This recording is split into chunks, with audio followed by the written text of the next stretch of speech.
Hello, everyone. Welcome to cricketworld.com. We are back again with our daily insights, daily updates from the world of cricket.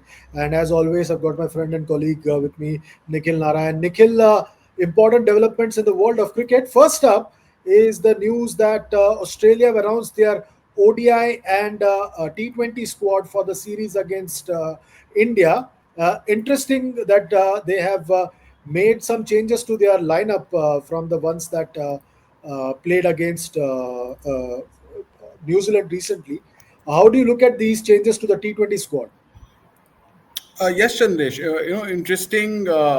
Interesting changes by Australia. To both their squads, the ODI squad and the T20I squad. If you look at the T20I squad, Mitchell Marsh, Travis Head, Inglis, Mitchell, a very strong, batting unit. And they also have the only, player who's not there is Mitchell Stark. But with the likes of Adam Zampa, Josh Hazelwood. It's a very, very strong, lineup. Australia's T20I squad to face India in the five matches. Uh, Also, if you see the ODI squad, Chandresh, that is the one I was more interested in.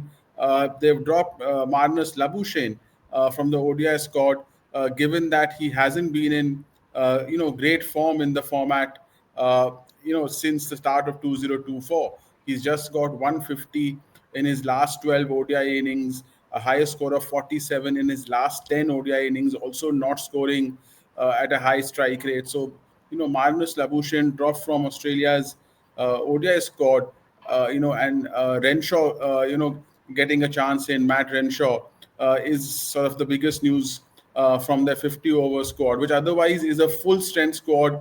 It also includes Mitchell Stark, Josh Hazelwood, Cameron Green is back. So it's a very, very strong limited over squad, both for the ODIs and T20Is that Australia has, named for the India tour.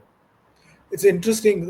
Mitchell Stark has obviously retired from T20 international, so he's only going to focus on one-day cricket and Test cricket. And it's interesting that they have named Mitchell Stark in the ODI squad, which was surprising to me because they have a five-test series against England, the Ashes coming up. But because India has named a full-strength squad, Australia have also named a full-strength squad. They could have very well opted to name a developmental squad, considering that they have an important Ashes coming up. Yes, but I think given who the opposition is, Chandresh, that is also important. It's India. I'm sure if it was not India and not England, any other team, they would have rested a few of the key players. Any series against India is massive. Given the T20I World Cup is in India next year, India is the number one ranked team in ODIs and T20Is. Other considerations. They want to play your full team against India, packed houses. Any other team, South Africa, New Zealand, and the others, they would have rested their key players. So I think because the opposition in India, Australia is playing the full strength squad. Okay, talking about Marnus Labuschagne, interesting. Marnus Labuschagne also faces trouble when it comes to being selected for the Test team. What's the latest over there? Yes, Marnus Labuschagne, he was dropped from the Test team. If you we know from the tour of the Caribbean after a shock defeat, against Australia in the World Test Championship final. But South Africa. recently he got a sorry, against South Africa in the final. He recently got 100 for Queensland against versus Tasmania in the Sheffield Shield. He scored 160. But if you still look at his numbers, Chandresh, test numbers since that Oval Test, Ashes Test in 2023 in July 2023, 16 matches, an average of 24.7, no Test 100, 750s in 30 innings. Marnus Labuschagne is struggling across formats. He's struggling in Test cricket. He's struggling in ODIs. He will find it really difficult to break through to the Australian team for any of the for any of the Ashes Test. It's going to be very, very difficult for him, given the bench strength Australia has, and given the form and caliber of other players they have in the squad. Meanwhile, in Sheffield Shield cricket, something interesting happened with Chris Green, and it really brought up some debate. What's the latest with that Chris Green dismissal? Yes, Chandresh. All-rounder Chris Green, who's playing for New South Wales against Western Australia at the WACA ground, he was actually given out twice before being recalled to the crease. I think the incident took place in the 22nd over. Uh, Green had ducked a bouncer from a bowler named Matthew Kelly and was given caught behind as the ball deflected to the wicket keeper. What happened then was Green had finished flat on his back in the crease and uh, began getting up. While he sat on the ground, the umpire, whose name was Gerard Aboud, raised his finger and gave him out.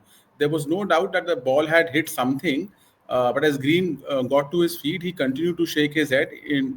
He thought he had there was no contact with the bat. At this point, the umpire Aboud, who was talking to the square leg official, he again raised his finger again to give him out, like basically to signal that you have to walk off the field, you're out.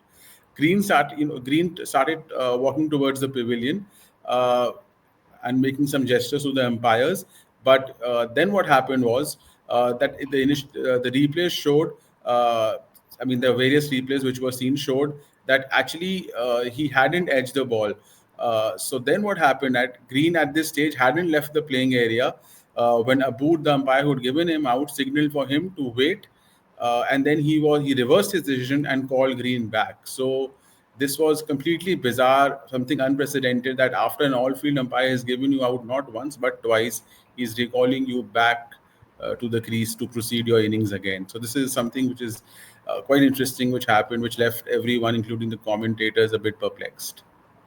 Yeah, interesting that things you spoke about. Interesting is what's happening in the Women's World Cup, because South Africa have brought their campaign back on track, and what a knock by Tazmin Brits, her fifth ODI 100 for this calendar year, and she celebrated in iconic style.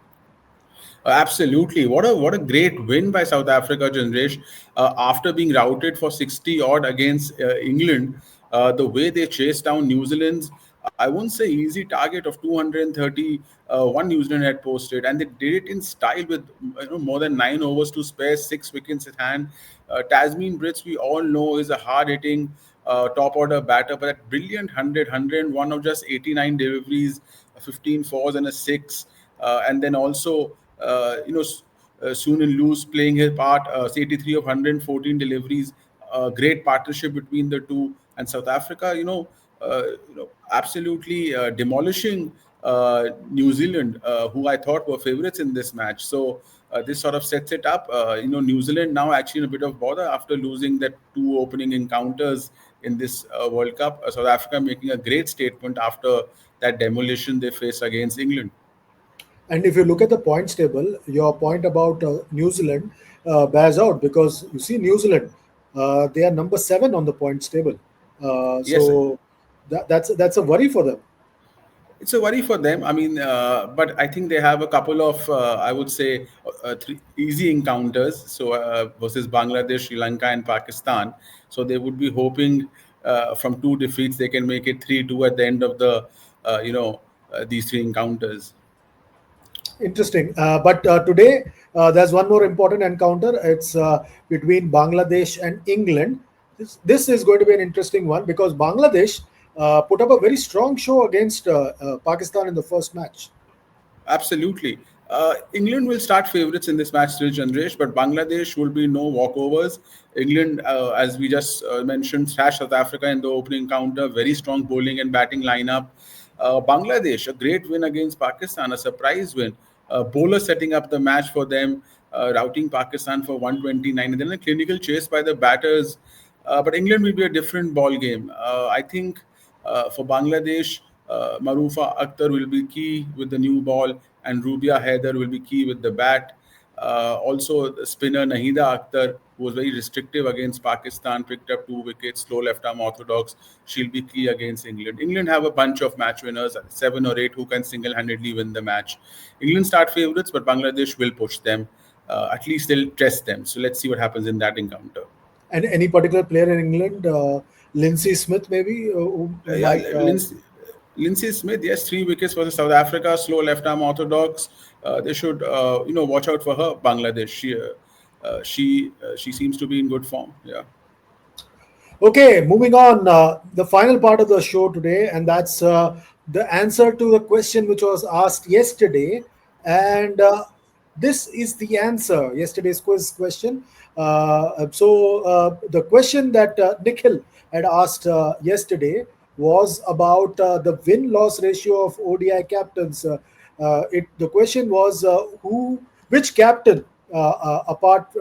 The question was Rohit Sharma is the second most successful ODI captain in terms of win-loss ratio, 50 matches being the cutoff mark. Who's at the top? And the answer is Clive Lloyd. Not a surprise at all.